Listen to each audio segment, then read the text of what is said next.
करके कड़ी मेहनत जो इस धरती से सोना उगाता है, क्यों वो किसान ही हर बार ठगा जाता है।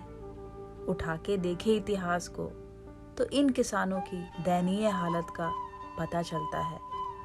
जिक्र इन किसानों का इतिहास के हर पन्नों पर मिलता है। पहले अंग्रेजों ने जबरदस्ती इनसे नील और अफीम की खेती करवाई। जो शोषण हुआ था उनका, बताओ कौन कर पाया है उस नुकसान की भरपाई।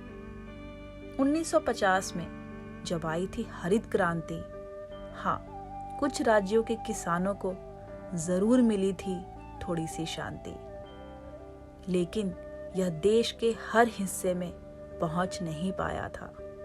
खेती के लिए उच्च कोटि के बीज और नए उपकरण तो आ गए थे, लेकिन गरीबी की समस्या की वजह से यह हर किसान को मिल नहीं पाया था। हो नहीं पाया था इस क्रांति से उनकी हालत में कोई भी सुधार।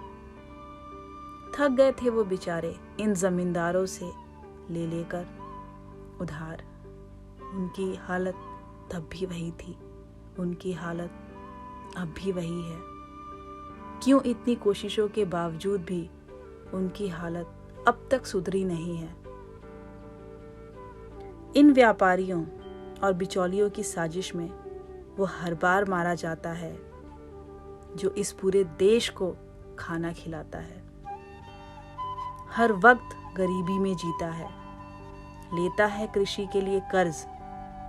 कितनी भी दर्दनाक हालत हो, बड़ी ईमानदारी से निभाता है वह इस देश के लिए अपना हर एक फर्ज। सरकार की कई नीतियों ने इनको बुरी तरह तोड़ा।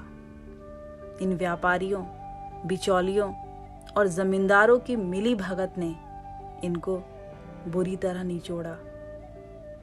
चीर के धरती का सीना जो इस भारत माँ के बच्चों की भूख मिटाता है। कई बार वह बेचारा खुद अपने बच्चों की जरूरतों को पूरी नहीं कर पाता है। न्यूनतम राशि सरकार के द्वारा तय है, फिर भी दुखद है इनकी हालत। कमजोर समझते हैं खुद को और नहीं कर पाते किसी से बगावत। हर बार क्यों उनको ही सजा दी जाती है। जब भी चाहा आवाज उठाना, क्यों वो आवाज दबा दी जाती है। लेकिन जब पानी सर के ऊपर जाता है, फिर कहाँ कोई चुप रह पाता है। कभी कभी बोलना भी जरूरी है।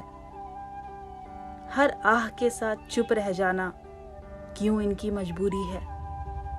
माना थोड़े नाजुक हैं हालात, लेकिन जो कदम भी इनकी भलाई के लिए होगा ना, यकीन मानो कि उसमें पूरा का पूरा देश हमेशा रहेगा इनके साथ। देश के अन्नदाता को शत शत प्रणाम।